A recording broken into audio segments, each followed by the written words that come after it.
A long relationship can turn its sweetest asset into a weapon, memory. The same shared history that once created intimacy becomes a ledger of debts. Before Midnight, released in 2013 and directed by Richard Linklater, follows Jesse and Celine years after their earlier romantic highs. They are living together in Europe, raising twin daughters after leaving prior partners. The story sits inside one last day of a summer stay in Greece. Everything looks calm. Friends, sun, good food, and a little borrowed time. Then the film pulls a trick that feels almost unfairly accurate. It shows how ordinary life pressures can audit and strain even a bond built on rare chemistry. The question is not, do they love each other? The question is whether love can survive accounting. Children, ex-partners, career trade-offs, aging, sex, invisible labor, relocation pressure, and grievances that never fully cleared. The most important set piece is the hotel room argument. Friends arrange one private night away from the kids. It starts with flirting and the possibility of sex. Within minutes, it becomes a concentrated review of their whole partnership. Jesse worries about his teenage son Hank back in Chicago. Celine has a job opportunity in Paris. Underneath that sits a deeper fight about whose life has been reorganized for whom. One of the film's sharpest insights is how long-term couples weaponize autobiographical memory. Jesse and Celine do not only remember vacations and first meetings, they remember sacrifices, compromises, and moments that can be relabeled as betrayals.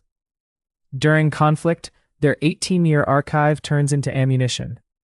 Each detail becomes a claim. Each claim invites a counterclaim. The past stops being a shared home and starts being a courtroom exhibit. Another finding is that relocation questions often operate as attachment threats, not planning puzzles. Jesse's desire to be closer to Hank is practical, yes. But for Celine, it signals something bigger. It suggests her career, her autonomy, and her sense of being an equal may again be subordinated to Jesse's needs. That shift, from logistics to identity, is where many couples lose traction. They argue about cities, while their nervous systems are arguing about safety and significance. The film also punctures a comforting myth. High verbal intelligence does not prevent destructive conflict. Jesse and Celine are articulate. They can label feelings, analyze motives, and improvise metaphors fast. Yet none of that guarantees regulation. In fact, fluency can make the damage worse. If you can describe someone precisely, you can also cut them precisely. Their dialogue shows how quickly analysis becomes accusation, and how quickly accusation becomes character attack. Watch the micro-escalation in the hotel room. It is almost a blueprint. A little sexual awkwardness, a shift to Hank, a jab about selfishness, a counter about invisible labor. Then the fight goes global. The conversation moves from specific behaviors to who you are and what you always do. Finally, Celine withdraws and leaves. That step-by-step climb is what makes it feel inevitable. They do not teleport from annoyance to we're done. They walk there, one small escalation at a time. The gendered labor resentment is especially precise. Celine's complaint is not that Jesse contributes nothing. It is that his contributions are visible and episodic, while hers are invisible and continuous. That difference matters. Visible work gets praised. Continuous work becomes the background, the thing everyone depends on and no one names. The film also ties this to career autonomy. It is not just dishes and bedtime.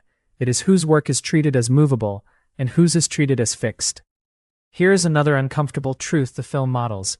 Commitment can coexist with active exit fantasies. In the heat of the argument, Celine says she does not love Jesse anymore. The line lands like a guillotine. Yet the relationship does not simply end. That fits a more realistic view of commitment. Staying is not always a pure reflection of feeling. It can be a composite of satisfaction, shared investments, perceived alternatives, and constraints. A person can feel low satisfaction in a moment and still be deeply attached in behavior. The film wisely leaves that line ambiguous. Was it a protest meant to test his commitment? Was it a temporary affective state? Was it a power move? Or was it genuine emotional erosion? Real couples often do not know in the moment which one it is. What matters is that the statement changes the air in the room. After that, every sentence has higher stakes. Then comes the repair attempt, and it is both believable and risky as a model.